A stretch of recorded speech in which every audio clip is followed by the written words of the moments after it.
ডান বাম নাকি রাজ্যে প্রথম পদ্ম ফুটবে অমরপুরে? উপজাতি এলাকার আঞ্চলিক দলগুলিরই বা কি প্রভাব পড়বে এই নির্বাচনে? মনোরঞ্জন ইস্যুতে কি কিছুটা ব্যাকফুটে শাসক দল? কি বলছেন রাজনৈতিক দলের প্রতিনিধিরা? ৪২ অমরপুর বিধানসভা কেন্দ্রের উপনির্বাচনে প্রতি মুহূর্তের খবরের পাশাপাশি নির্বাচনী আড্ডা দেখতে প্রতিদিন চোখ রাখুন অমর বার্তার পর্দায়।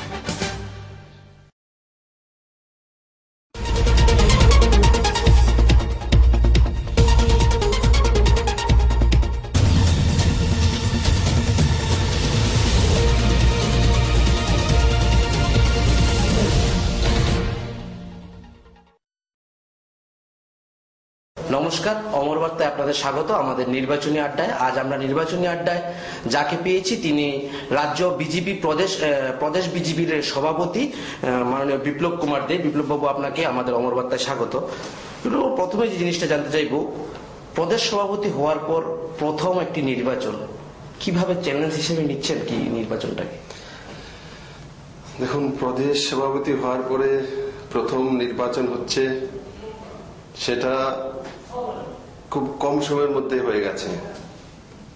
আমি ওইভাবে প্রস্তুতি নিতে পারিনি, কিন্তু অমরপুরে আসার পরে অমরপুরবাসীর যে স্বতঃস্ফূর্ততা দেখলাম, বা ভারতীয় জনতা পার্টি, নরেন্দ্র ভাই মোদী গভর্নমেন্টের অ্যাচিভমেন্ট, তার প্রতি অমরপুরবাসী জাগরুক আছেন। আর আমি, আপনারা জানেন যে ডোর টু ডোরও করেছি, বাড়ি বাড়ি গিয়েছি, তাতে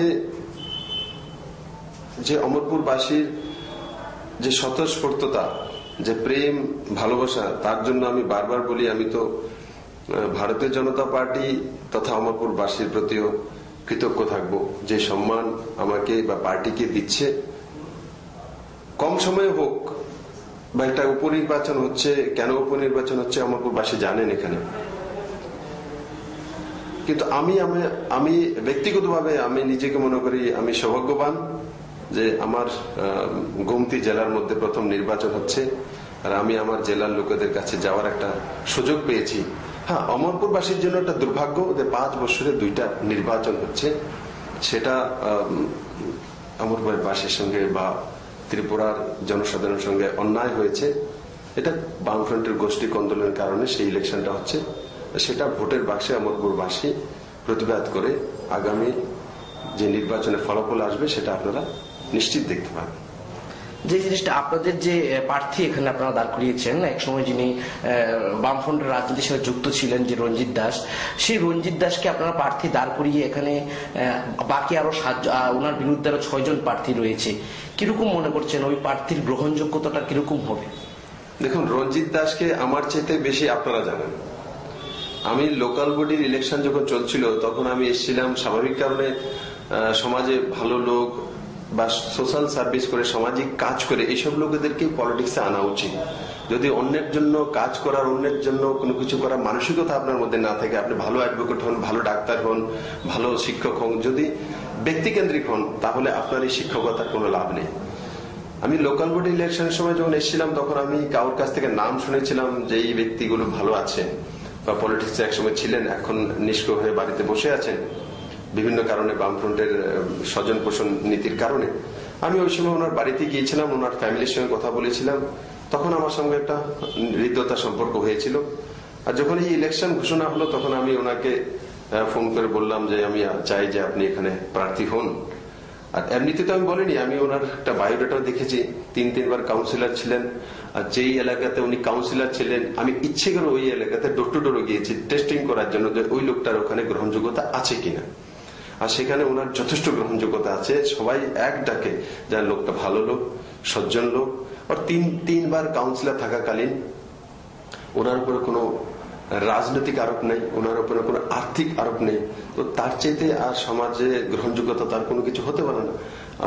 আর লোকটা এমনিতেও শান্তশিষ্ট, ভদ্র।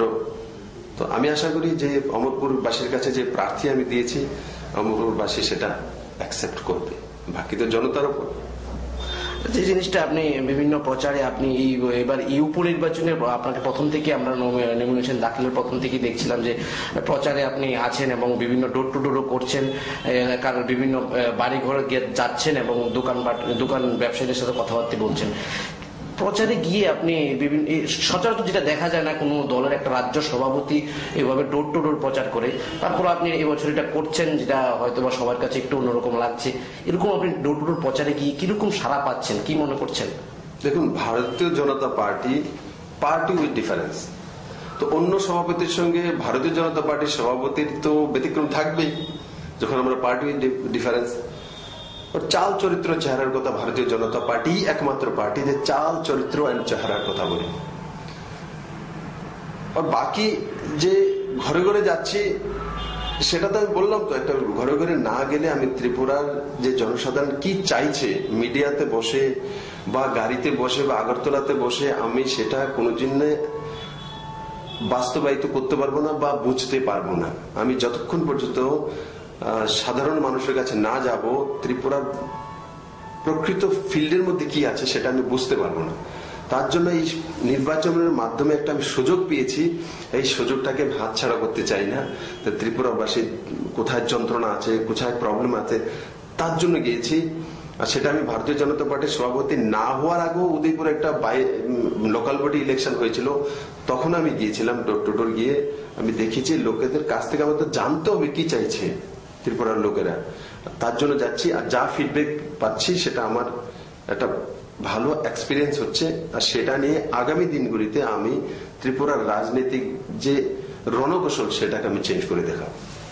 আপনি যে ডোর টু ডোর যাচ্ছেন, জনগণ আপনার সামনে কি সমস্যাগুলি তুলে আনছে, আপনি কিভাবে দেখছেন তাদের সমস্যাগুলি? দেখো, এমনিতে আমাদের কাছে ভারতীয় জনতা পার্টির কাছ থেকে কোনো ডিমান্ড আমার কাছ থেকে কোনো অমরবাসী করেনি। আমি তার জন্য কৃতজ্ঞ থাকবো। কেউ আমাকে বলেনি বিপ্লব দা আমাকে কোনো সেন্ট্রালের চাকরির ব্যবস্থা করে দিন।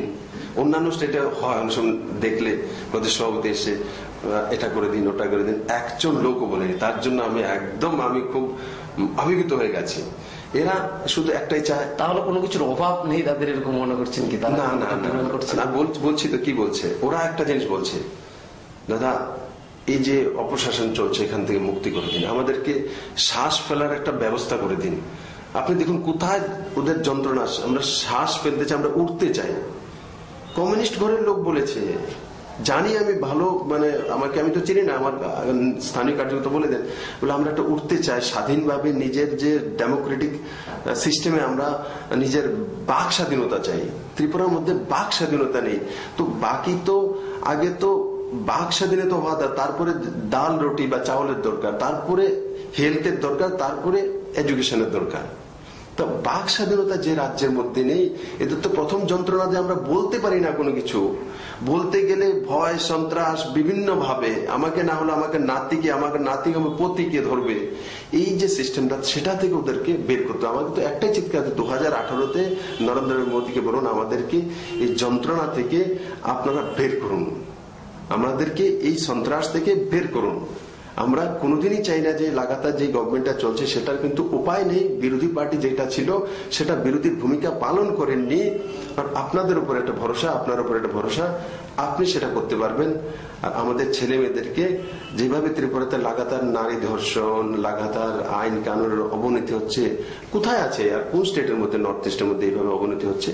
22 বছর 23 বছর 32 বছর শাসন করার পরে এখানে আইন শৃঙ্খলা নেই। অন্যান্য স্টেটগুলি ছেড়ে দিন 5 বছর বা 6 বছর থাকে। তো এখানে তো লাগাতার, এখানে তো যারা সরকার চালাচ্ছেন এরা তো বলতে পারবে না বলে আমাদের কাছে সময় ছিল না, স্থায়ী সরকার ছিল না, আমরা তার জন্য কাজ করতে পারিনি। ওরা তো অনেক সময় পেয়েছে। কিন্তু ত্রিপুরার সাধারণ মানুষের অবস্থা কি? যেখানে বাক স্বাধীনতা নেই, বলার অধিকার নেই, সেখানে তো ডাল রুটি খাওয়ার ব্যাপারটা তো পরে আসে। তো কষ্ট হয় আমার তার জন্য। আর আমি নিশ্চিত যে ত্রিপুরার মানুষকে 2018-তে 100% মুক্ত করব।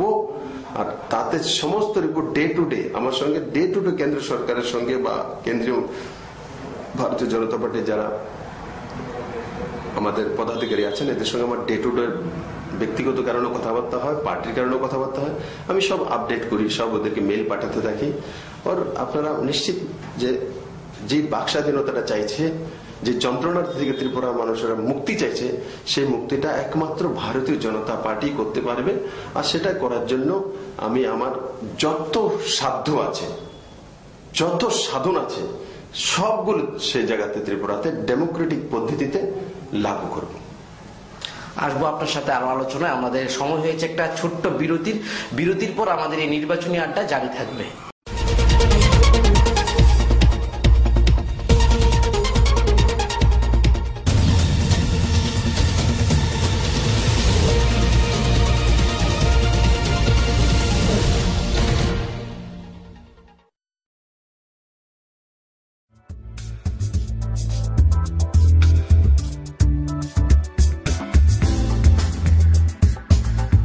অমরপুর মহকুমায় ফার্স্ট ক্লাস ইটের একমাত্র প্রতিষ্ঠান বামপুর ব্রিক্স ইন্ডাস্ট্রিজ।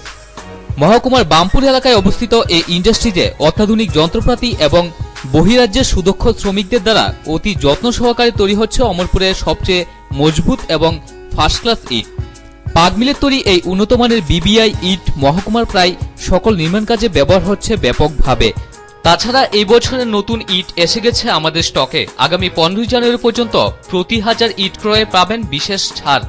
রাস্তাঘাট, ঘরবাড়ি সহ যে কোনো নির্মাণ কাজে পাগ মিলের তৈরি শক্তিশালী বিবিআই ইট সংগ্রহ করতে আজই যোগাযোগ করুন। বামপুর ব্রিক্স ইন্ডাস্ট্রিজ, প্রযত্নে সঞ্জয় রায় এবং সেলিম আহমেদ। অফিস অমরপুর দক্ষিণ বাজার, শাস্ত্রীজি সঙ্গের পাশে। ফোন নম্বর 9436472522 এবং 9436471893।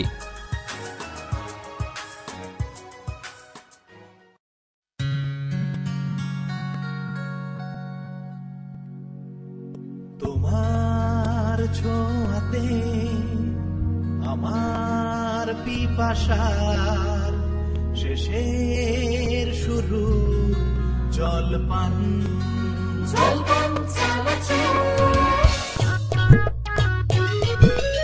এলাহি আড্ডার ভাগে রাখে হরি মার্কে তোর ছাপ ফেলে খুনসুটি ভুলে ফর্মেলিটি জলপান চানাচুর বদলে দিলে জামানা সুরে সুরে না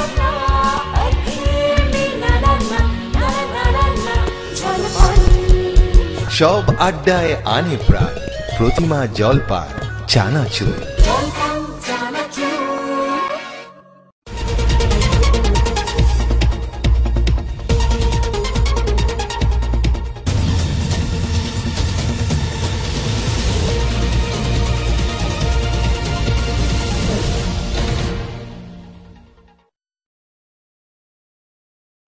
স্বাগত বিরতির পর আপনাদের আমাদের নির্বাচনী আড্ডায় আজ আমরা যাকে সাথে পেয়েছি তিনি প্রদেশ বিজেপির সভাপতি বিপ্লব কুমার দেব। বিপ্লব বাবু, যে প্রশ্নটা আসবো, আপনারা আজ বিভিন্ন ভাবে বলছেন যে বিভিন্নভাবে শাসক দলের বিভিন্ন ইত্যাদির বিরুদ্ধে আপনারা আন্দোলন জারি রাখবেন।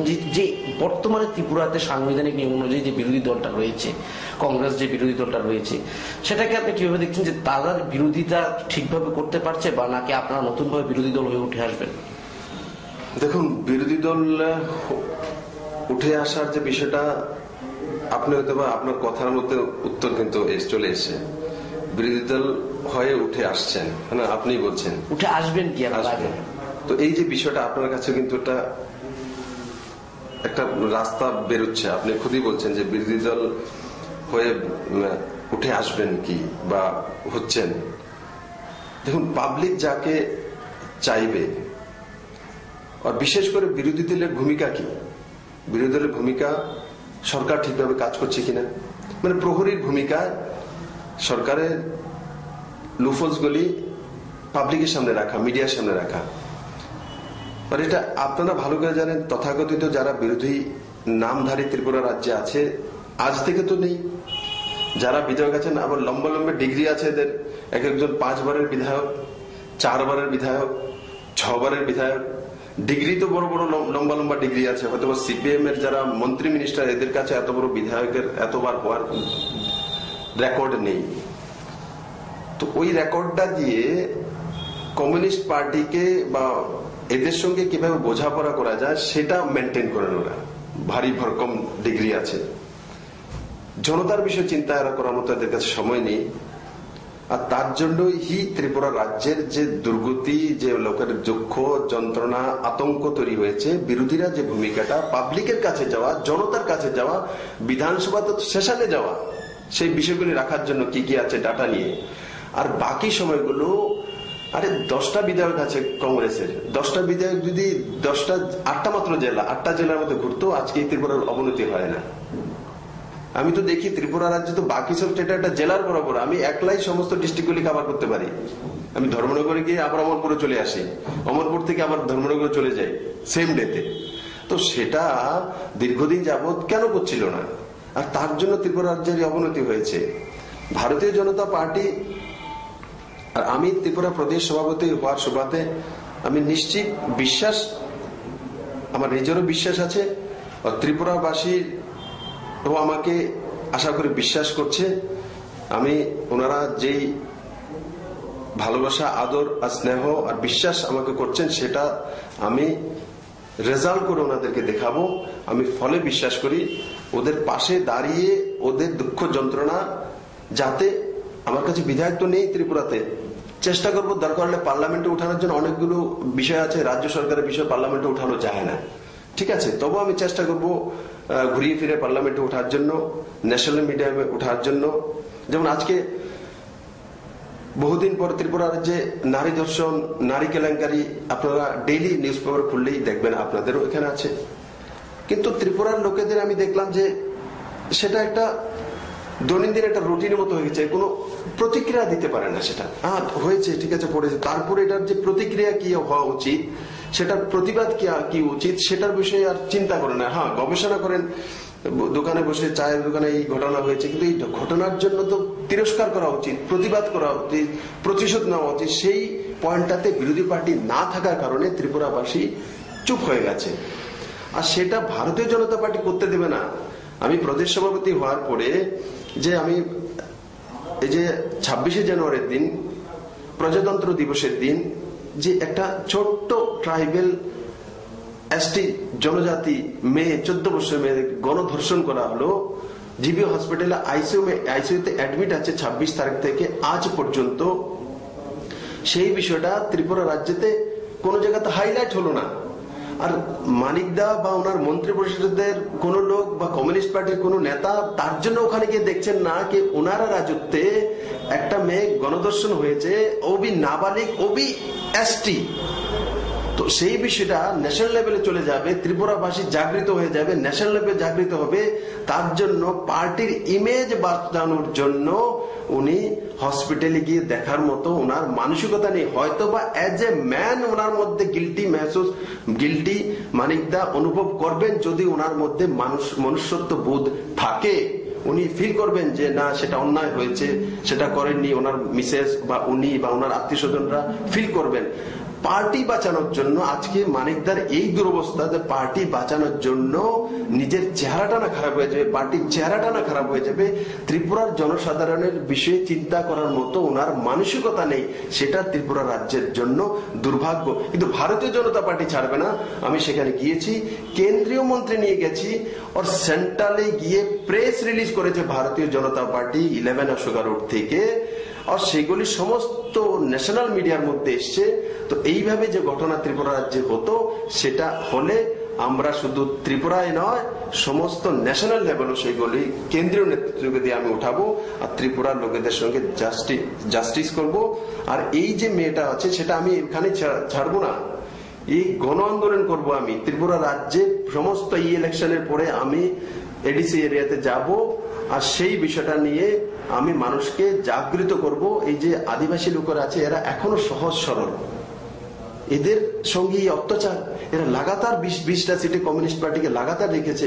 আর ওদের একটা ছোট্ট মেয়েকে দেখার মতো তথাকথিত, আমি তো তিরস্কার করি আইপিএফটিকেও, আইএনপিটিকেও, ত্রিপুরাল্যান্ডের কথা বলছে, ওদের জন্য দরদি, ওদের জন্য অনেক কিছু লাগবে। আরে ভাই, তোমাদের একটা লোকের সময় হচ্ছিল না ওই মেয়েটাকে দেখার জন্য? তোমরা ত্রিপুরা বিরোধী? এদের মানিক সরকারের প্রায়োজিত এরা পার্টি করে ভোট ডিভাইডেশনের ব্যবস্থা করা হচ্ছে। তো তার জন্য ত্রিপুরাবাসী এখন দেখবে, আর এইগুলি আমি ধীরে ধীরে ওদেরকে ন্যাশনাল লেভেল পর্যন্ত এক্সপোজ করব, যে একটা ভুয়া একটা চেহারা তৈরি করে রেখেছে মানিকদা, সেই বিষয়গুলি সেন্ট্রাল লিডারদের সামনে পার্লামেন্ট থেকে নিয়ে দিল্লি পর্যন্ত সমস্ত ভারতবর্ষের সব জায়গাতে ওনাকে এক্সপোজ করা হবে যে ওনার যে আসল চেহারাটা কি, আসল চেহারাটা কি। ওনার চেহারাটা দিয়ে কমিউনিস্ট পার্টি এখানে বিক্রি করছে, অথচ আজকে এই ঘটনাতে বোঝা যায় যে উনি কত সংকীর্ণ, কত উনি নিম্ন মানসিকতা সম্পন্ন, যে ওনার বাড়ি থেকে 2 মিনিটের রাস্তা, কেন্দ্র সরকারের মন্ত্রী আসার পরেও তো উনি দেখেছেন গিয়েছে, তারপরে উনি না স্টেটমেন্ট দিচ্ছেন না কেউ যাচ্ছে। ওনার এত ভয়, তো তার জন্য বলি ভয় বিরোধীরা পায় না, এই বিরোধীরা বুঝতে পারছিল না, ভয়ে আতঙ্কিত তো এরা। যদি আতঙ্কিত না হতো তাহলে বিরোধী পার্টিদেরকে ওদের বলার সুযোগ দেওয়া হতো, বিরোধী পার্টি যারা গ্রামে গঞ্জে করছে ওদেরকে মানে নিজের ডেমোক্রেটিক পদ্ধতিতে বাক স্বাধীনতা দেওয়া হতো।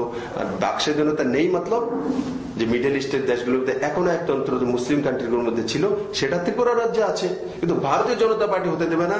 কারণ নরেন্দ্র ভাই মোদীর নেতৃত্বে যে সরকার চলছে সেটা একক সংখ্যাগরিষ্ঠ সরকার। আর আমি বিশ্বাস করি, আর ভারতবাসী বিশ্বাস করে, যে নরেন্দ্র ভাই মোদীর নেতৃত্বে নর্থ ইস্ট তথা ত্রিপুরাতে 2018-তে বিজেপির সরকার হবে। আর তখন যেই যেই ক্রাইম গুলো করা হয়েছে, যেই যেই থানাগুলোতে যেই এফআইআর গুলি আছে, যেই সাধারণ রিপোর্ট পর্যন্ত আছে, সব রিপোর্ট করলে সবাইকে তার যে সাজা সেটা ডেমোক্রেটিক পদ্ধতিতে দেওয়া হবে, তা নিশ্চিত। তার জন্য আগামী দিনগুলিতে যারা এই ধরনের রাজনীতি করে তারা এখন থেকে যাতে তৈরি হয়ে যাবে। আরেকটা জিনিস যেটা আপনার বিরোধী দলের থেকে সবসময় মনে হয়, যেটা কংগ্রেস যে বিরোধী দল, সেই কংগ্রেসের থেকে সবসময় যে একটা তারা অভিযোগ করছে যে আজ বিজেপির উত্থান, তারা বলছে এটা কোনো বিজেপির উত্থান না। বিজেপি যখন অটল বিহারী বাজপেয়ীর কেন্দ্রের সরকার ছিল তখনও বিজেপি এক হাওয়াতে এসেছিল ত্রিপুরাতে, আবার হাওয়াতে চলে গেছে। এটা এখন মোদী সরকার আছে, এর জন্য বিজেপি আছে, আবার একটা সময় হাওয়াতে চলে যাবে। এটা কিভাবে দেখছেন আপনি? হাওয়াতে তো কংগ্রেস রাজনীতি করে, এরা আপনারা জানেন। কংগ্রেস কি? কংগ্রেস একটা ফ্যামিলি। হাওয়াতে রাজনীতি ভারতীয় জনতা পার্টি করে না। ভারতীয় জনতা পার্টি ক্যাডার বেসড পার্টি। ভারতীয় জনতা পার্টি চাল চরিত্র চেহারার পার্টি। ভারতীয় জনতা পার্টি দীনদয়াল উপাধ্যায়ের একাত্ম মানববাদের উপরে পার্টি। ভারতীয় জনতা পার্টি নিজস্ব একটা কৃষ্টি আছে, সংস্কার আছে, আইডিওলজি আছে। কংগ্রেসের কি আছে? কংগ্রেস হাওয়াতে রাজনীতি করে, ইমোশনাল ব্ল্যাকমেইল করে রাজনীতি করে। সেটা ইন্দিরাও করেছেন, জওহরলাল নেহরু করেছেন, সোনিয়া গান্ধীও করছেন। আর এদের কাছে কোনো রাস্তাই নেই। পাওয়ার আর ফ্যামিলি, দুইটাই, পাওয়ার ফ্যামিলি, এই দুইটা ছাড়া কংগ্রেসের কাছে কোনো কিছু নেই। তার জন্য কংগ্রেস যখন ইলেকশন হবে তখন আসবে। আরে ভারতীয় জনতা পার্টি তো ত্রিপুরাতে এখন 15% চলে এসছে এভারেজ। কংগ্রেসকে তো 48% লোক ভোট দিত, কিন্তু সেখানে এত পার্সেন্টেজ ভোট দেওয়ার পরে গ্রামে গঞ্জে কংগ্রেসের বুথ কমিটি কেন নেই? কংগ্রেসের মন্ডল কমিটি কেন নেই? তো সেগুলি কংগ্রেসকে দেখানো উচিত। কংগ্রেস বিজেপিকে আয়না দেখানোর দরকার নেই। কংগ্রেস যে একটা ফ্যামিলি বেসড রাজনীতি করে, পাওয়ার নেই তো কংগ্রেস নেই, ফ্যামিলিটা নেই তো কংগ্রেস নেই। তো সেটা কংগ্রেস থেকে ভারতীয় জনতা পার্টিকে রাজনীতি শেখার জন্য বা দল বা সংগঠন চাল চরিত্র চেহারা দেখার জন্য কোনো দরকার নেই। ভারতীয় জনতা পার্টি ওই পার্টি যে নরেন্দ্র ভাই মোদী ছোট্ট একটা ঘর থেকে চা বিক্রি করার ছেলে প্রাইম মিনিস্টার গেছেন। বিপ্লব দেব জামবেরি গ্রাম থেকে, আমার বাবা ছোট্ট একটা ওষুধের দোকান ছিল, যে ঠিকভাবে আমরা জীবনযাপন করতেও কষ্ট হতো, কারণ বাবা সবসময় বিরোধী পার্টি করেছেন, জনসংঘী ছিলেন, আমি সঙ্গে স্বয়ংসেবক ছিলাম। তো ওখান থেকে উঠে ভারতীয় জনতা পার্টির, আমি জামজেরি গ্রামের আপনাদের কাছে একটা ছেলে উঠে ভারতীয় জনতা পার্টির প্রদেশ অধ্যক্ষ বানিয়ে দিয়েছে। কংগ্রেসে কোথায় হয়? ত্রিপুরা রাজ্যে তো হয় না। যার বাপের নাম আছে, নাম দাম আছে, এদেরকেই নেতা বানানো হবে। এটা ভারতীয় জনতা পার্টির সঙ্গে কংগ্রেস কি বলে সেটা আমি চিন্তাও করি না, কারণ কংগ্রেসকে চিন্তা করার মতো এখন তো সময় নেই। এখন কংগ্রেস মা বেটা আর ওদের ফ্যামিলি বাঁচিয়ে নিক, বাস সেটাই ভগবান ওদেরকে সুরক্ষিত রাখুক। আর আগামী লোকসভা ইলেকশনে কংগ্রেসের কোনো পাত্তাই থাকবে না। কংগ্রেসের লোকসভাতে কোনো এমপি থাকবে কিনা সেটাও সন্দেহ আছে, যেটা কংগ্রেস জানে। তার জন্যই তো ভাই আগে থেকেই সিপিএম আর কংগ্রেস একসঙ্গে হওয়ার প্রবণতা শুরু হয়ে গেছে ওয়েস্ট বেঙ্গলে। আপনি দেখুন অস্তিত্ব কোথায় পৌঁছে গেছে, যেই কংগ্রেস আর সিপিএম লাগাতার ওয়েস্ট বেঙ্গলের মধ্যে এত বছর যাবৎ লড়াই করে কত লোকের মার্ডার হয়েছে ওয়েস্ট বেঙ্গলের মধ্যে, ত্রিপুরার মধ্যে, কেরালার মধ্যে, কত কার্যকর্তার মার্ডার হইতে উভয়। আর এই দুইটা পার্টি আজকে নিজের অস্তিত্ব বাঁচানোর জন্য নিজেরা একত্রিত হয়ে যাচ্ছে। আজকে ওয়েস্ট বেঙ্গলের অবস্থা কি? আজকে ওয়েস্ট বেঙ্গলের মধ্যে কংগ্রেস একা দাঁড়িয়ে সিট দেওয়ার মতো, বিধানসভাতে সমস্ত ওয়েস্ট বেঙ্গলে প্রার্থী দেওয়ার মতো ব্যক্তি নেই।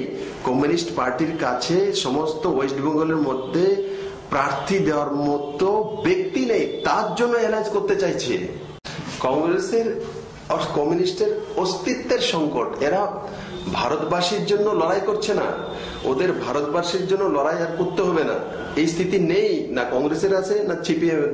কমিউনিস্ট পার্টি আর কংগ্রেস দুইজনের অস্তিত্ব লড়াই লড়ছে এরা, শুধু মাত্র অস্তিত্ব। তার জন্যই তো জিএসটি লাগু হলে, আপনারা সবাই জানেন, আপনারা জার্নালিজম আছেন, যে জিএসটি লাগু হলে ভারতবর্ষে দ্রব্যমূল্য যে বৃদ্ধি হচ্ছে সেটা ডাউন হবে, কমসে কম 10 থেকে 12% নিচে চলে আসবে। সমস্ত ভারতবর্ষে আপনার অমরপুরে যদি বিস্কিট 5 টাকার হয়, দিল্লিতেও সেটা 5 টাকা হবে, মুম্বাইতেও 5 টাকা হবে। আর সেটা হলে যে ভারতবাসীর লাভ হবে সেটা বোঝার পরও কংগ্রেস আর সিপিএম আর অন্যান্য কয়েকটা বিরোধী পার্টি, এটা কমিউনিস্ট পার্টির দ্বারা হি প্রায়োজিত, যে রাজ্যসভাতে ওই বিলটা পাশ করতে দেওয়া হচ্ছে না। কারণ ওই বিলটা যদি পাশ হয়ে যায় তাহলে বলবে নরেন্দ্র ভাই মোদী সমস্ত জায়গাতে দ্রব্যমূল্যের হ্রাস করে দিয়েছেন আর এদের অস্তিত্ব শেষ হয়ে যাবে। তার জন্য ভারতবাসীর অস্তিত্বের জন্য, ভারতবাসীর যে দ্রব্যমূল্য বৃদ্ধি হ্রাস করার জন্য এদের কোনো চিন্তা নেই। এদের কিভাবে এদের ব্যক্তিগত কিভাবে নিজের সম্মানটা আর নিজের অস্তিত্বটা কিভাবে বেঁচে থাকতে হবে তার জন্য ওরা লড়াই করছেন। তার জন্য ভারতবাসীর জন্য ভাবার জন্য কমিউনিস্ট আর কংগ্রেসের কাছে আমি অনুরোধ করব, ভাই নিজের যেভাবে ব্যক্তিগত আগে নিজের ব্যক্তিগত চিন্তা করার যেটা আপনারা করছেন, তাহলে রাজনীতি ছেড়ে দিন, দোকানপাট লাগিয়ে বসে যান। আর যদি রাজনীতিতে থাকেন তাহলে জিএসটি লাগু করার জন্য পার্লামেন্টে, লোকসভাতে তো আমরা সংখ্যাগরিষ্ঠ আছি, রাজ্যসভাতে আপনারা আমাদেরকে হেল্প করুন আর জিএসটি লাগু করে দিন। দেখবেন সারা ভারতবর্ষে যে দ্রব্যমূল্য বৃদ্ধির যে হারটা আছে সেটা 10 থেকে 12% নিচে চলে আসবে। যেটা কমিউনিস্টের বন্ধুরা গরিব দরদি বলে, সেই কাজটা তো আগ বাড়িয়ে সবচাইতে আগে কমিউনিস্টদের করা উচিত। তো ত্রিপুরাবাসী সেই বিষয়গুলি আমি জায়গা থেকে যাচ্ছি, বলছি, আপনারা আছেন, মিডিয়া আছে, বলছেন, তো এক্সপোজার সেটা ত্রিপুরাবাসী পেয়ে যাবে। ভবিষ্যতে যখন ইলেকশন হবে তখন আপনারা দেখবেন, অমরপুর ইলেকশন আপনারা টের পাবেন। আসছে আপনার সাথে আরো আলোচনা আমাদের জারি থাকবে। সময় হয়েছে একটা ছোট্ট বিরতির পর আমাদের এই নির্বাচনী আড্ডা জারি থাকবে।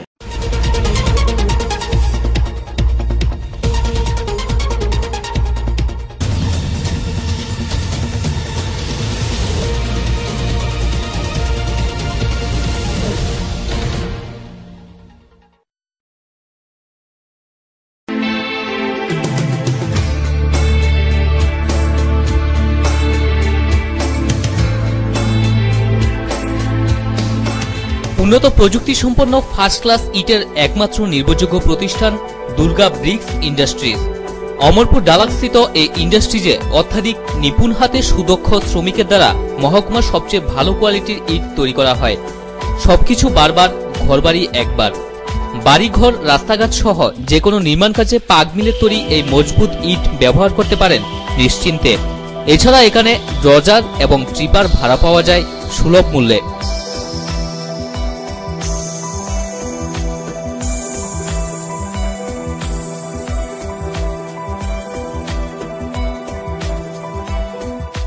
ভূমিকম্পন তৃতীয় জোনে থাকা এই এলাকার যে কোনো নির্মাণ কাজে মজবুত ইট সংগ্রহে আজই আসুন দুর্গা ব্রিক্স ইন্ডাস্ট্রিজ। প্রযত্নে শ্রী তাপস সাহা। অফিস অমরপুর মধ্যবাজার, ইউকো ব্যাংকের বিপরীত পাশে। মোবাইল নম্বর 9436471391 এবং 8974810909।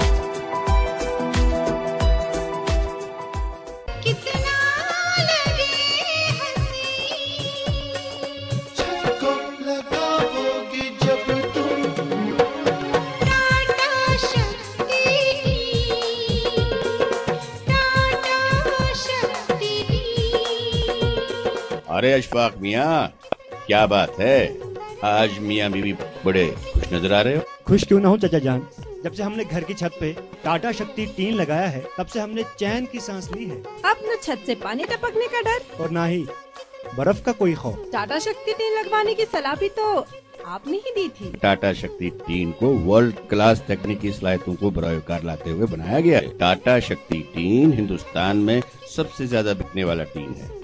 कोई यूं ही टाटा शक्ति टीन लगवाने की सलाह नहीं देता। অনুমোদিত dealer Kalika hardware, Amarpur Madhyabazar, Amarpur Gomati, Tripura. Phone করুন 9436185224 এই নম্বরে।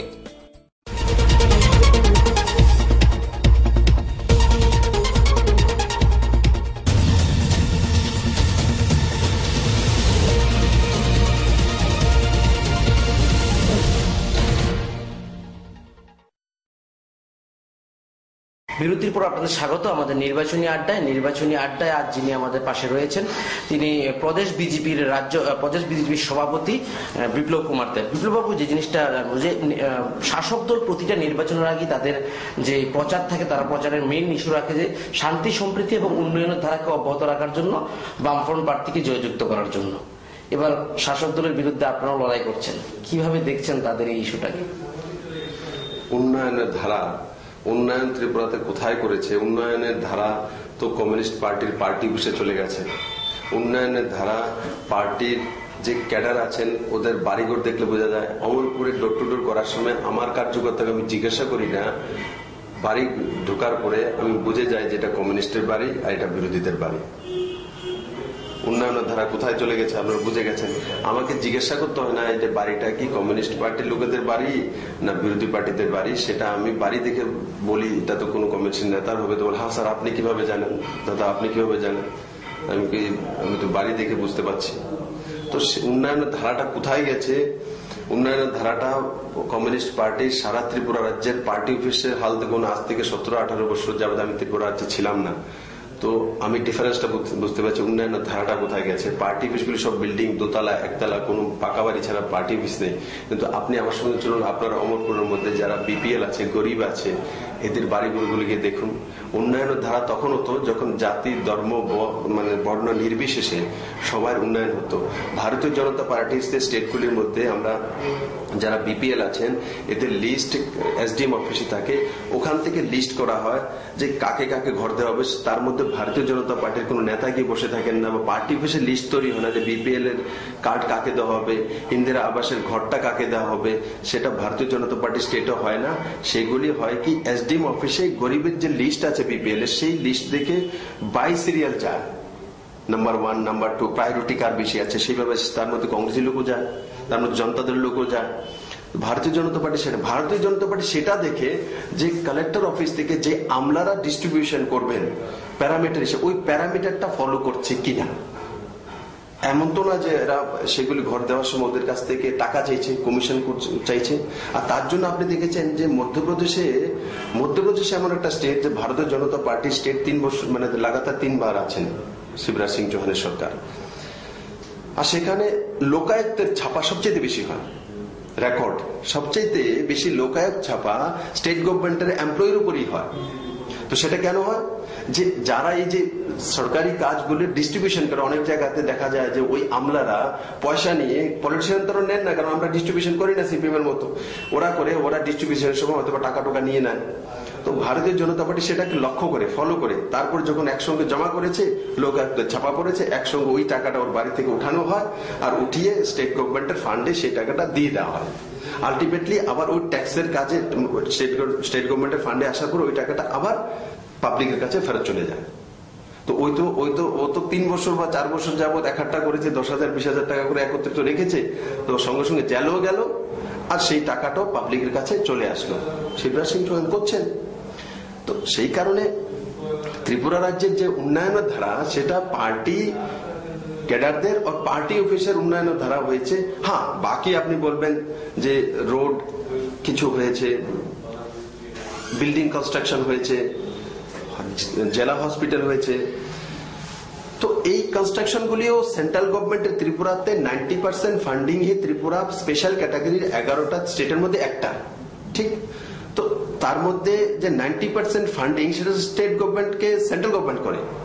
আর যখন ফান্ডিংটা আসে সেই টাকাটাকে যতক্ষণ পর্যন্ত আপনারা ইউজ না করবেন সেখান থেকে পার্টির ক্যাডাররা সেখানে কমিশন খেতে পারবেন না, কন্ট্রাক্টরটা থাকে কমিশন খেতে পারবে না। তার জন্য আপনি দেখবেন যে বড় বড় বিল্ডিং বানানো হয় ত্রিপুরাতে, জেলা হসপিটাল কনস্ট্রাকশন করবেন তো কনস্ট্রাকশন সেন্ট্রাল গভর্নমেন্ট থেকে মনে করুন 50 কোটি টাকা আছে একটা হসপিটাল স্যাংশন করা আছে, তো 50 কোটি টাকা ঠিকাদারি কাউকে দিয়ে দেওয়া হবে, ওর কাছ থেকে পার্টি ফান্ডের জন্য টাকা নিয়ে নেওয়া হবে, ক্যাডারদের ফান্ডের জন্য টাকা নিয়ে নেওয়া হবে, এদের ঘর চালানোর জন্য টাকা নিয়ে নেওয়া হবে। ওই টাকাটা যদি ইনফ্রাস্ট্রাকচার না করে কোথাতে হবে? কিন্তু সঙ্গে সঙ্গে গিয়ে দেখুন ওই হসপিটালের মধ্যে বিল্ডিং দাঁড় করে দিয়েছে, স্কুলের বিল্ডিং দাঁড়া করে দিয়েছে, কিন্তু স্কুলের মধ্যে ভালো শিক্ষক নেই, হসপিটালের মধ্যে ভালো ডাক্তার নেই, ভালো ডায়াগনোসিসের ব্যবস্থা নেই।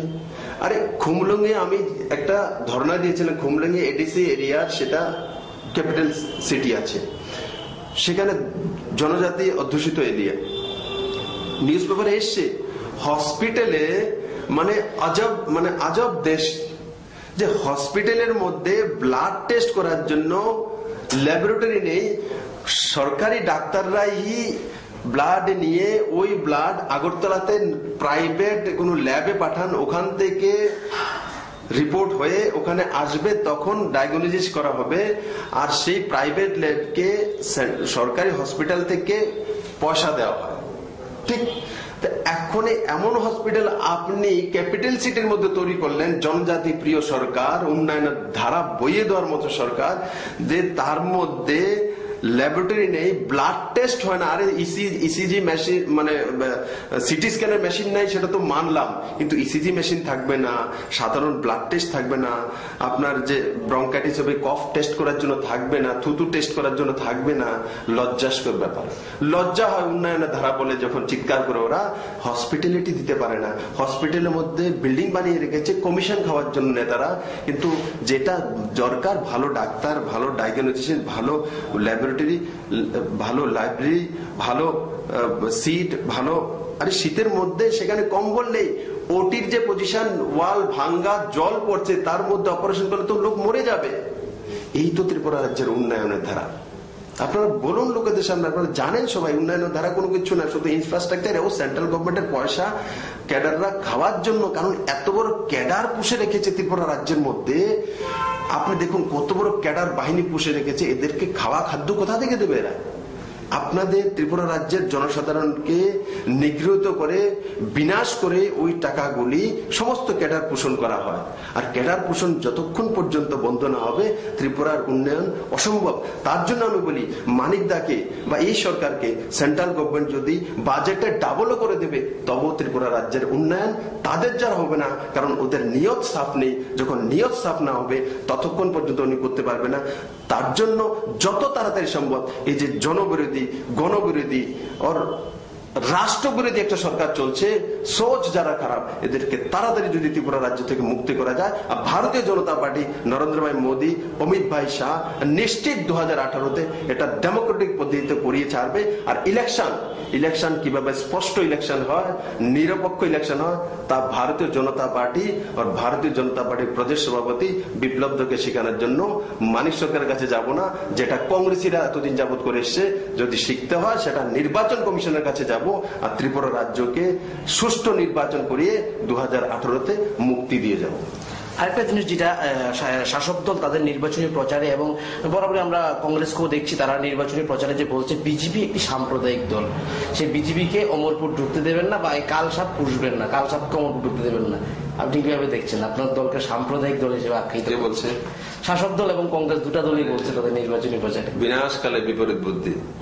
ভারতবর্ষের লজ্জা হয় না? ভারতবর্ষের মধ্যে 30 বছর পর, 30 ইয়ার্স, 30 বছর পর, আরে কংগ্রেসের তো বিরোধী দলের ভূমিকা থাকার মতো সিট পর্যন্ত নেই। জনতা এভাবে ওদেরকে তিরস্কার করেছে। কমিউনিস্ট পার্টির 56-62টা সিট ছিল, 62 থেকে মাত্র 9টা সিটে পার্লামেন্টের কোন কোনায় আছে দূরবীন নিয়ে বের করতে হয়। তারপরে আবার এদের কথা, ভারতীয় জনতা পার্টিকে সাম্প্রদায়িক বলা, ভারতীয় জনতা পার্টিকে জনবিরোধী বলা, ভারতবর্ষের যে ভারতীয় জনতা পার্টিকে যারা ভোট দিয়েছে এদেরকে অপমান করা। আজকে আমি বললাম না, এদের বিনাশকালে বিপরীত বুদ্ধি হয়, জনতাকে অপমান করছে। পাবলিক ভারতীয় জনতা পার্টিকে একক সংখ্যাগরিষ্ঠ সরকার বানিয়েছে, আর এরা বলছে সাম্প্রদায়িক কে সেটা পাবলিক তয় করবে, সেটা কমিউনিস্ট পার্টি তয় করবে না, কংগ্রেসের পার্টি তয় করবে না, সেটা জনসাধারণ তয় করবে। কারণ আমরা ডেমোক্রেসিতে বিশ্বাস করি, এরা ডেমোক্রেটিতে বিশ্বাস করে না। কমিউনিস্ট পার্টি, আমি তো বলছি, পার্টিতন্ত্রে বিশ্বাস করে। তার জন্য এদের যে চাল চলন আর চরিত্র সেটা স্বাভাবিকভাবে আলাদা হবে। এরা দেশের রাষ্ট্র সর্বোপরি সেই বিষয়টাই জানে না, মানে না। তো তাদের কাছ থেকে আপনি আশা করবেন রাষ্ট্র, দেশ, মাতৃভূমি, মা, বাবা, সেটা মানে আপনি কল্পনার বাইরে, চিন্তাই করা যায় না। আপনারা ওদের কাছ থেকে এটা আশা করাও আপনার মানে সময় নষ্ট হবে। তার জন্য ভারতীয় জনতা পার্টি বা ভারতের জনসাধারণরা, পাবলিকরা যে রাস্তা দেখিয়েছেন সেই রাস্তাতে আমাদের যাওয়া উচিত। কারণ আমরা গণতন্ত্র প্রেমী লোক। ভারতবর্ষ দুনিয়ার সবচেয়ে গণতান্ত্রিক বহুল বড় দেশ, আর সেই দেশের জনপ্রিয় প্রধানমন্ত্রী নরেন্দ্র ভাই মোদী ওই ব্যক্তি যে আমি আজকে আপনার স্টুডিওতে বলে বসি যে 2016 লাস্ট পর্যন্ত দেখবেন যে ভারতকে উনি রাষ্ট্রসংঘের স্থায়ী মেম্বার বানিয়ে দেবেন।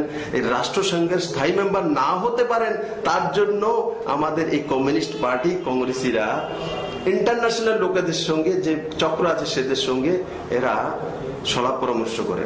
তো আপনারা চিন্তা করুন এদের সোচ কোথায় আছে।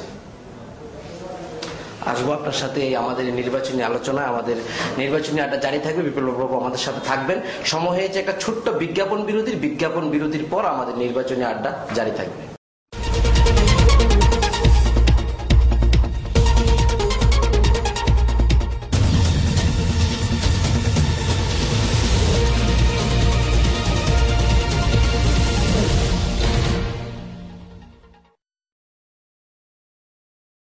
বালু, চিপস, ইট সুলভ মূল্যে সংগ্রহ করতে এবং কেরিং করতে অতি সত্বর যোগাযোগ করুন আমাদের সাথে। সরকারি বেসরকারি যেকোনো নির্মাণ কাজে প্রয়োজনীয় বিভিন্ন কোয়ালিটির বালু এবং চিপস সরবরাহ করা হয়ে থাকে সুলভ মূল্যে।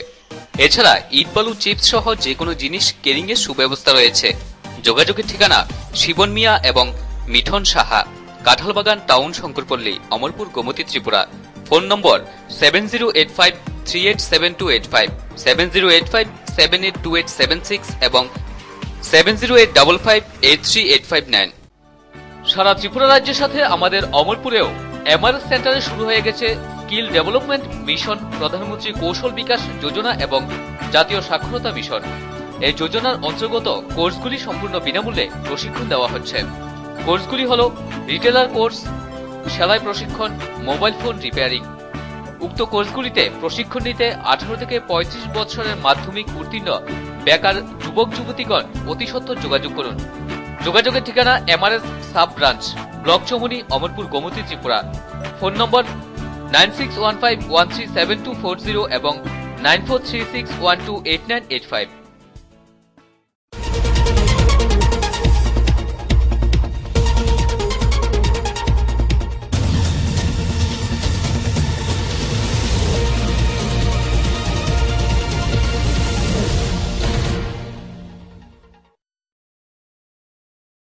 বিরতির পর আপনাদের স্বাগত আমাদের নির্বাচনী আড্ডায় আজ আমরা যাকে পাশে পেয়েছি তিনি প্রদেশ বিজেপির সভাপতি বিপ্লব কুমার দেব। বিপ্লব বাবু, যে জিনিসটা জানবো যে আপনার দীর্ঘদিন যাবত আপনি রাজ্যের বাইরে ছিলেন, রাজ্যের ছেলে হলো দীর্ঘদিন যাবত রাজ্যের বাইরে ছিলেন, রাজ্যের বাইরের পরিবেশের সাথে আপনি আপনার যৌবনটা উঠেছে এবং আজ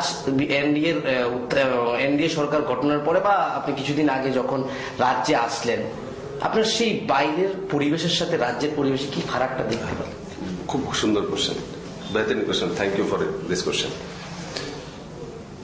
আমি বারবার বলি, আমার ত্রিপুরা রাজ্যের চিফ মিনিস্টার মানিক দিকেও বলি, এমনিতে বাঙালিরা কিন্তু দেখবেন যে যারা চাকরি বাকরি করে যাই, অর্থ সম্পদ কিছুটা আছে, বাঙালিরা তার জন্য ফেমাস অল ওভার ইন্ডিয়াতে, ওয়ার্ল্ডে, যে বাঙালিরা ভ্যাকেশনে ঘুরতে যান, তীর্থযাত্রায় যান, হিল স্টেশনে যান, অন্যান্য স্টেটে ঘোরা পছন্দ করে।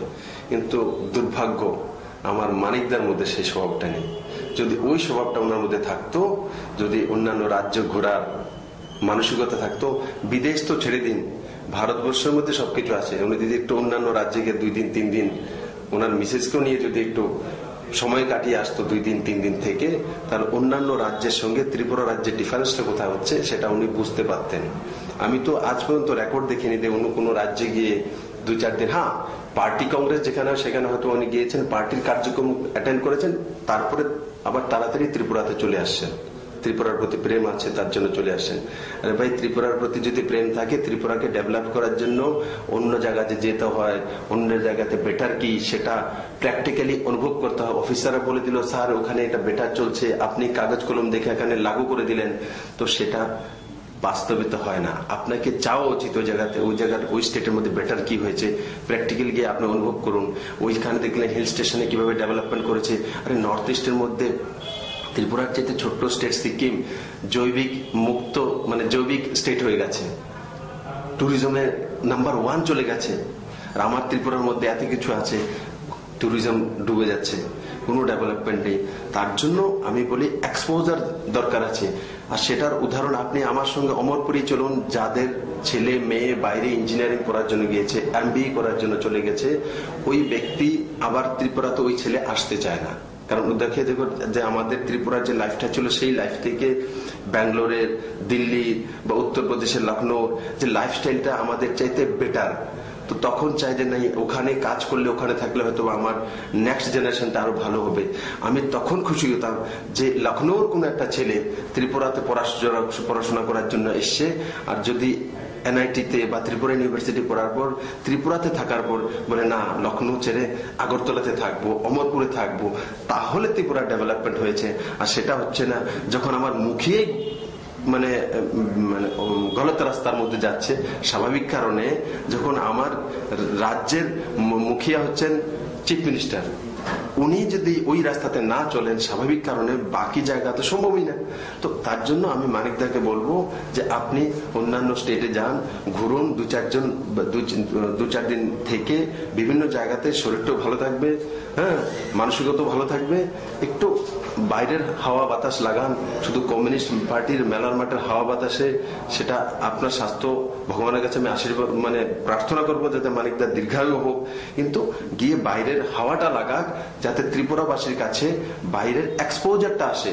হ্যাঁ ভালো দিকটা আসে, খারাপ না, ভালো দিকটা নিয়ে আসা। কারোর কাছ থেকে ভালো দিকটা আনতে গেলে ওর কাছে যেতে হয়। যখন আপনি বললেন যে বিরোধী পার্টি যারা আছে পাবলিকের কাছে আসে না, তো পাবলিকের কাছে না আসার করলে বিরোধী নিজের ভূমিকা পালন করতে পারে না। তো সরকারেরও তো কাজ, সরকার চা পরিচালনার জন্য বিভিন্ন জায়গায় যেতে হয়, সেটা নরেন্দ্র ভাই মোদী ঠিকভাবে করছেন। আর বিভিন্ন দেশে লাগাতার যাচ্ছে, আজকে দেখবেন এখন দেখবেন ইটালিতে আছে, বিকেলে উনি আবার ইন্ডিয়াতেও পৌঁছে যাচ্ছেন।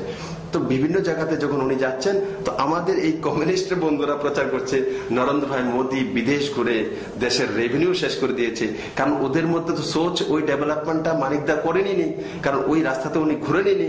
তার জন্য এখানের যে কমিউনিস্টের নেতারা সেটা ওরা বুঝতে পারেন না যে যতক্ষণ পর্যন্ত আমি কোন ব্যক্তির বাড়িতে না যাব, আপনি আমার সঙ্গে বসে আছেন, আপনার সঙ্গে মিডিয়াতে বসে আমি এখানে কথাবার্তা বললাম, কিন্তু যখন আমি আপনার বাড়িতে যাব, আপনার ফ্যামিলির সঙ্গে কথা বলবো, আপনার মাকে পায়ে ধরে নমস্কার করে বসবো, চা খাবো, ভাত খাবো, তখন আপনার সঙ্গে যে জানাশোনা যেটা যতটা ডিপে যাবে, স্টুডিওতে বসে সেটা হবে না।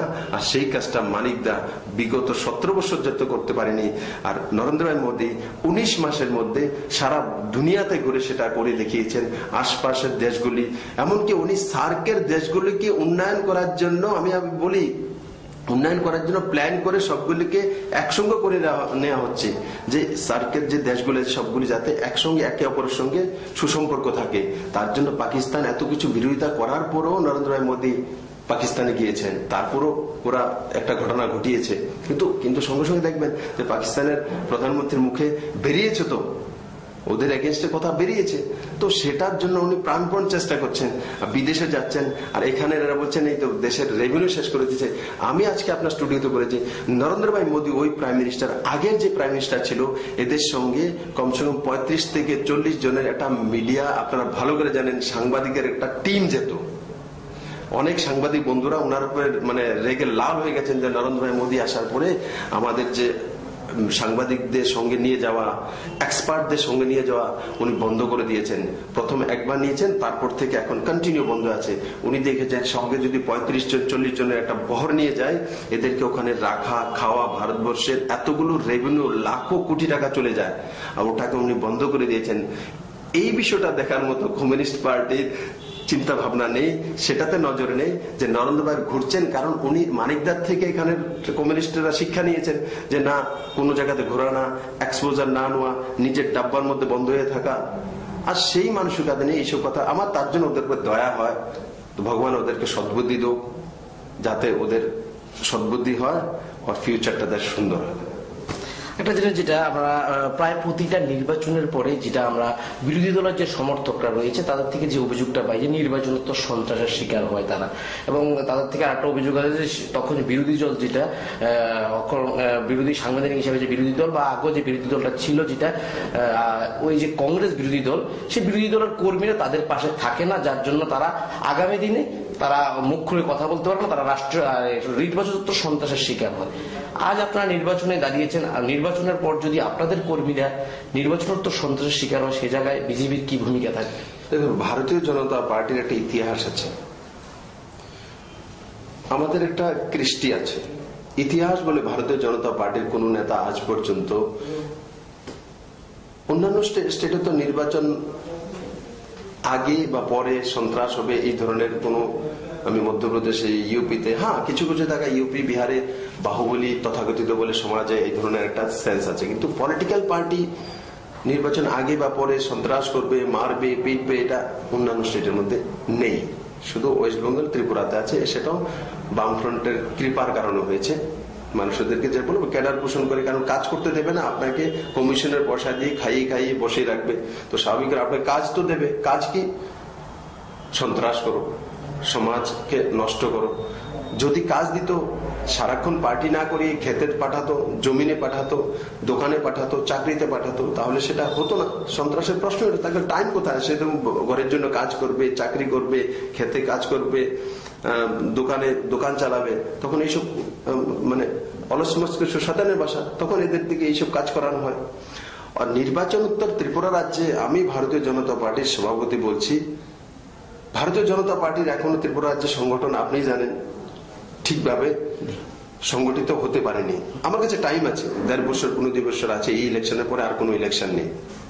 আমি সবার কাছে যাব আর সমস্ত গ্রামবাসীদের, ত্রিপুরাবাসী থেকে জাগৃত করব, আর আমি পাশে থাকবো।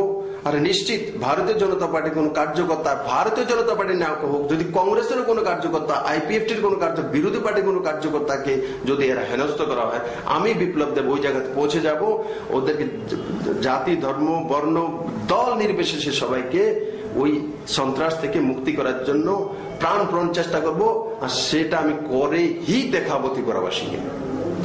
একটা যে জিনিস, আপনারা অমরপুরের উন্নয়ন, আপনারা যদি নির্বাচনে জয়ী হন তাহলে অমরপুরের উন্নয়নের জন্য বিভিন্ন প্রকল্প আপনারা আনবেন বা বিভিন্ন কাজ করবেন, আপনারা আশ্বাস দিয়েছেন। কিন্তু যদি নির্বাচনে জয়ী না হন, নির্বাচন যেহেতু ভোটারদের সিদ্ধান্ত তারা কাকে জয়ী করবে, নির্বাচনে যদি জয়ী না হন তাহলে কি বিজেপি অমরপুরবাসীর সাথে থাকবে? হ্যাঁ হ্যাঁ, নিশ্চিত। আমি আমার যে মনোনীত প্রার্থী রঞ্জিত দাস স্বভাব আপনারা জানেন, আমার একটা জিনিস খুব ভালো লেগেছিল। রঞ্জিত দাকে যখন ফোনে আমি কথা বলছিলাম আগরতলাকে, রঞ্জিত দা আপনি প্রার্থী হন, তো প্রথম বলছে দাদা আমি প্রার্থী হবো না, মানে অনেকদিন যাবত রাজনীতি আমি ছেড়ে দিয়েছি, ভালো লাগে না, আর আমি আর্থিকভাবে তেমন কোনো কিছু নেই, তো আমি যদি নির্বাচনে দাঁড়াই, নির্বাচনে জিতি হারি, যেটাই হোক, জনতার সঙ্গে আমাকে থাকতে হবে, ওদের সুখে দুঃখে ওদের কথা শুনে কাজ করতে হবে, তার জন্য আমার টাইম দিতে হবে। তো আমি একবার চিন্তা করে দেখি আমি ওই টাইমটা দিতে পারবো কিনা, কারণ আমার মেয়েটা 10 আছে, তো পরীক্ষা টরীক্ষা দেবে, আর্থিকভাবে আমি তত একটা সচ্ছল নেই, আমার ফ্যামিলিরা আমাকে হেল্প করেন, একদম সিধা সরল ভাবে বলেছে।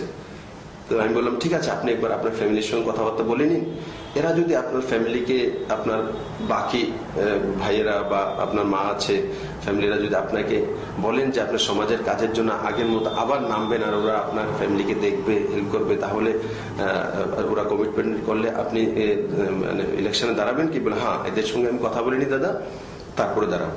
উনি কথা বলার পরে ওনার ফ্যামিলি যখন ওনাকে পজিটিভলি বলেছে, তখন উনি আমাকে ফোন করে বলেছেন, দাদা আমি এইবার ইলেকশনে লড়বো, কারণ আমার ফ্যামিলি বলেছে আমার সঙ্গে দাঁড়াবে, আর আমি ইলেকশনে হারি জিতি পাবলিকের সঙ্গে, পাবলিকের সুখে দুঃখে কাজ করব, আর সেই কাজ করার প্রতিজ্ঞা আমি নিয়েছি। আমাকে আপনি প্রার্থী যদি করতে চান তাহলে আপনি ভারতীয় জনতা পার্টির প্রার্থী করতে পারেন। তো সেটা আমি বিপ্লব দেবকে ওনাকে বলতে হবে না, উনি নিজে আমার কাছে সেই আপিলটা করেছেন, আর আমি গর্বিত ওনার মতো একজন সৎ স্বভাবের একটা লোক আমার পরে আমি পেয়েছি প্রার্থী। আমি ভারতীয় জনতা পার্টির পক্ষ থেকে ওনাকে যথেষ্ট সম্মান, আদর ও শুভেচ্ছা জানাই। আমরা আমাদের নির্বাচনী আড্ডায় প্রায় শেষ মুহূর্তে চলে এসেছি। লাস্ট যে প্রশ্নটা জানতে চাইবো, রাজ্যের প্রথম পদ্ম কি ফুটবে অমরপুরে, কি মনে করছেন? দেখুন, ভারত ত্রিপুরা এই অমরপুরের মধ্যে ত্রিপুরা রাজ্যের মধ্যে স্বাভাবিক কারণে ভারতীয় জনতা পার্টির কোনো এমএলএ নেই। তো প্রথম আমি তো অমরপুরবাসীর কাছে আপিল করেছি, আমি তো দেখেছি 70-80% জনসাধারণ ভোট দিতে চাইছে।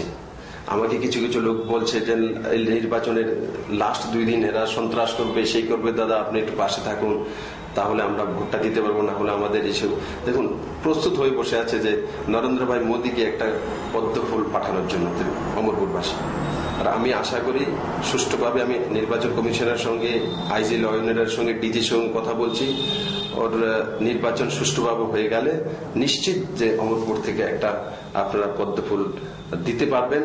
আর সেই পদ্ম ফুলটা যদি একটা অমরপুরবাসী আমাকে দিয়ে দেয়, নরেন্দ্র ভাই মোদীকে আমি গিফট দিয়ে বলবো 2018-তে যে 59টা পদ্ম ফুল আছে, সেটা নরেন্দ্র ভাই মোদীর নেতৃত্বে যাতে ত্রিপুরাবাসীকে দেওয়া হয় আর ডেমোক্রেটিক পদ্ধতিতে, সেটার জন্য নরেন্দ্র ভাই মোদীকে আমি আগ্রহ করব। আর আমি আশা করি, আমার ব্যক্তিগত একটা ওনার সঙ্গে সম্বন্ধ আছে, আমি 1-2 বছর ওনার সঙ্গে ছিলাম দিল্লিতে একই পার্টি অফিসে, উনি সেই বিষয়টা শুনবেন আর করবেন। আমি উনি যা বলেন উনি করেন। তারপরে তো উনি দেশের প্রধানমন্ত্রী আছেন, সাংগঠনিক সবচাইতে বড় পদে বসে আছেন, রাষ্ট্রপতির পরে 2nd পদে।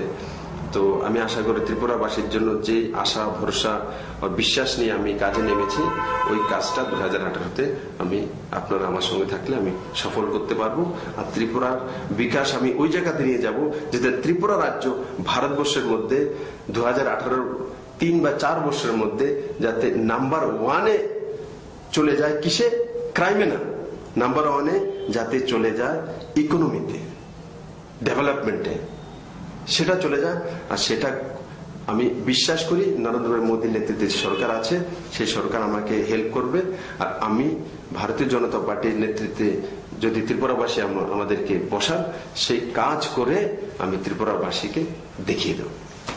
অসংখ্য ধন্যবাদ আপনাকে আমাদের সময় দেওয়ার জন্য। আমাদের এই নির্বাচনী আড্ডা সম্ভবত আপনার প্রদেশ সভাপতি হওয়ার পর প্রথম কোনো আমরা টক শো নিলাম, আপনার ফার্স্ট টক শো। আমাদের সৌভাগ্য, আমাদের অমরপাতার সৌভাগ্য, আপনাকে পেয়েছি আমরা নির্বাচনের আগ মুহূর্তে, চূড়ান্ত ব্যস্ততার মধ্যে উনি আমাদের সময় দিয়েছেন, এর জন্য ওনাকে অসংখ্য ধন্যবাদ। আমাদের নির্বাচনী আড্ডা আজ এই পর্যন্তই। আগামী দিনে আমাদের নির্বাচনী আড্ডা জারি থাকবে। সবাইকে নমস্কার জানিয়ে আজকের মতো বিদায় দিন।